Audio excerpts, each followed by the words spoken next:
নমস্কার, আমি রাজ। আপনারা দেখছেন খবর 24 ঘন্টা। বলেছি আজকে ডেঙ্গু প্রতিরোধ দিবস। তো চুচুড়া-মগরা ব্লক এবং চুচুড়া-মগরা পঞ্চায়েত সমিতির উদ্যোগে এবং কোদালিয়া 1 নম্বর পঞ্চায়েতের সহযোগিতায় আজ আমরা আজকের দিনটা পালন করছি। আমরা প্রত্যেকে সাধারণ মানুষ সহ সমস্ত সরকারি কর্মচারীরা আমরা সারা বছর বেশ কয়েক বছর ধরে যখন থেকে ডেঙ্গুর প্রকোপ একটু বেশি দেখা দিয়েছে তখন থেকেই আমরা নিরলস একটা প্রচেষ্টা চালিয়ে যাচ্ছি যাতে এই ডেঙ্গুকে প্রতিরোধ করা যায়। তো তার সুফল আমরা খানিকটা হলেও পেয়েছি, কারণ এর আগে ডেঙ্গু যে হারে ছড়িয়ে পড়তো এই বছর উত্তরোত্তর বৃদ্ধি পাচ্ছে।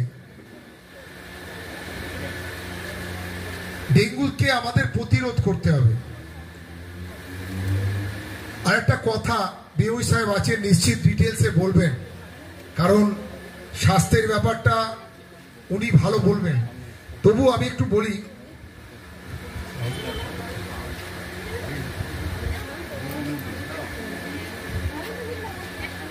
কারণ ডেঙ্গুর প্রকৃত ওষুধ কিছু নেই। আমরা ডেঙ্গু মুক্ত হতে চাই। কিভাবে হতে চাই? পরিবেশকে পরিষ্কার পরিচ্ছন্ন রাখতে হবে, জল জমতে দেওয়া যাবে না, জমা জল থাকবে না। আপনারা পঞ্চায়েত এলাকায় বাস করেন ঠিক কথাই, কিন্তু এটা পঞ্চায়েত নয়, শহর কেন্দ্রিক পঞ্চায়েত। কারণ পঞ্চায়েত নামে পরিষেবাটা সব পান শহরে।